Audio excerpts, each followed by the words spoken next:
दिल्ली में फिलहाल विधानसभा चुनाव का काफ़ी इस दिनों माहौल गरमाया हुआ है। नेता से लेकर मंत्री और कैंडिडेट तक लगातार चुनावी प्रचार प्रसार में जुड़े हुए हैं और लोगों को इसमें जोड़ने का काम कर रहे हैं और उनके दर दर पे जाके वोट मांग रहे हैं। लेकिन इस वक्त हम लोग मौजूद हैं कि ऐसी जगह पर जहाँ पे हमारे साथ मौजूद हैं आर के जैन जी, जो कि पालम मार्केट में अध्यक्ष भी हैं और लंबे वक्त से दिल्ली में रहे, वोट दिया इन्होंने। तो क्या था चुनावी माहौल दिल्ली का, कैसे होते थे उम्मीदवार और क्या जनता जब जागरूक नहीं थी उस वक्त वोट को लेकर के, देर से लोग निकलते थे वोट देने, बहुत कम परसेंटेज होता था, कैसा होता था वो पूरा माहौल सर से जानते हैं। सर आपका बहुत बहुत स्वागत है। सर आपका जन्म दिल्ली का ही है? नहीं, मेरा जन्म तो हरियाणा का है, लेकिन दिल्ली में यहाँ 48 ईयर्स से यहीं पर ही हूँ। सर आपकी लगभग एज क्या हो गई होगी? 83 ईयर्स। और सर लगभग कब से वोट डाल रहे हैं आप दिल्ली में? मैं दिल्ली में जब से डाला हूँ 1977 से वोट डाल रहा हूँ मैं। 1977 से आप वोट डाल रहे हैं? हाँ जी। सर जब आप वोट डालने के लिए उस वक्त घर से निकलते थे तो जनता जैसे आजकल जो वोटिंग डे होता है त्यौहार की तरह मनाते हैं, लोग सेल्फी डालते हैं ये वो, उस समय महिला पुरुष क्या सेम ऐसे ही निकलते थे या क्या माहौल होता था? नहीं, उस वक्त एक्चुअली लेडीज़ कम निकलती थी और ऐसा त्यौहार का वातावरण भी नहीं होता था। तो पहले तो जनरली ऐसा होता था कि पार्टियां ही, जो राजनीतिक पार्टियां होती थी, वो गाड़ी का इंतज़ाम कर देती थी और बूथ तक ले जाती थी बुलाने के लिए। लेकिन अब लोग अपने आप खुद उत्साहित होकर के जाते हैं। ये कि हाँ सुरक्षित ही पूरी तरह से चुनाव होता था, तगड़ी सुरक्षा में? हाँ, नहीं ऐसा कुछ नहीं है कि सुरक्षा तो थी। हाँ, ये ज़रूर है कि जब ये मतलब वो वोटिंग उससे होती थी, वोट बैलेट से होती थी, तो उस वक्त क्या था कि बूथ पर मतलब कई बार झगड़े हो जाते थे, कई बार लड़ाइयाँ हो जाती थी, बूथ कैप्चर हो जाते थे। अब उस तरह की घटनाएं देखने को कम मिलती हैं, जो है ना।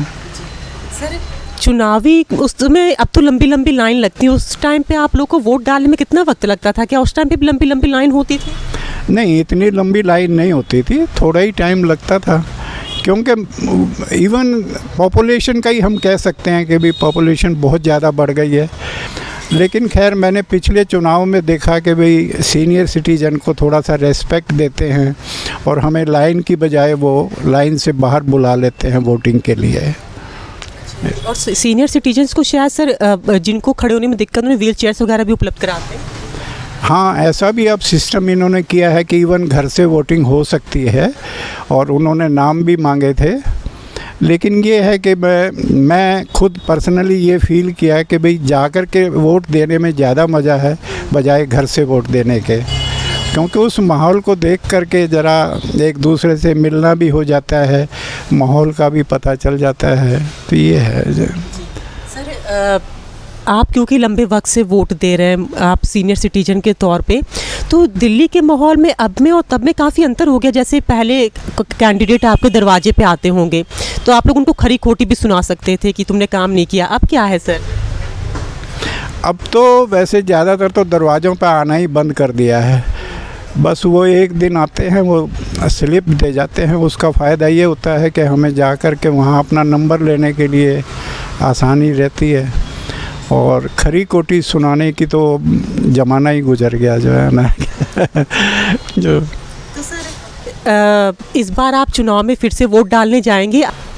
मेरा तो यही है कि भाई हमारे जो एरिया के कैंडिडेट हैं वो जाने पहचाने हैं और एक्चुअल में उनकी मिसेज एमसीडी में पार्षद हैं।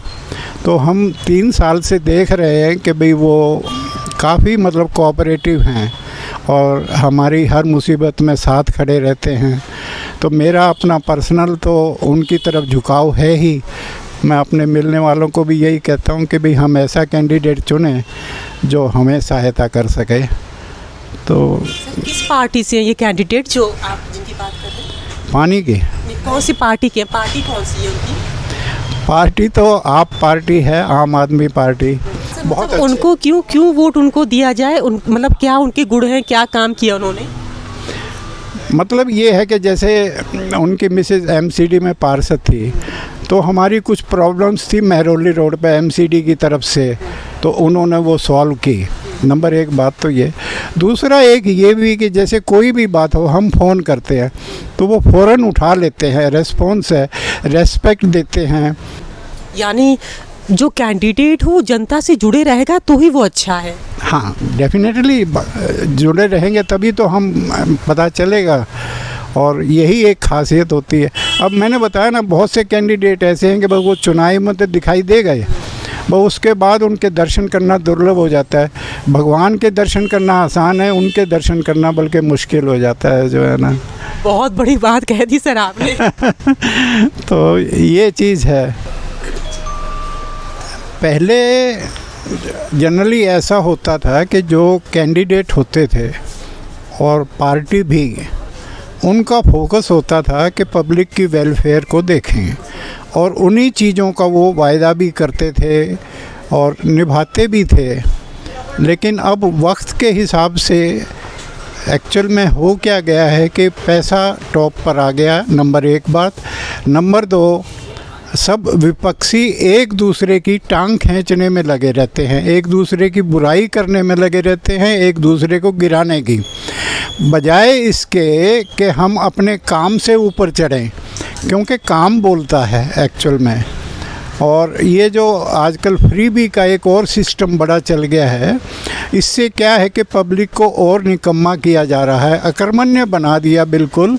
तो उनकी सोचने की शक्ति और कम हो गई कि क्या है, पब्लिक भी अब अच्छा पैसा मिल रहा है, वो ये नहीं सोच पाते कि भी कौन सही कैंडिडेट है, कौन गलत कैंडिडेट है। तो उस वोटिंग में हालांकि पब्लिक का, यंग जनरेशन का अब बहुत उत्साह बढ़ गया है कि भाई हम वोट करें, जागरूकता बड़ी है पब्लिक में। लेकिन जो हमारी पार्टियां हैं, जो कैंडिडेट्स हैं, उनकी जागरूकता पैसे की तरफ, फ्री बी की तरफ ज़्यादा हो गई है, बजाय पब्लिक के कल्याण पर फोकस करने के लिए।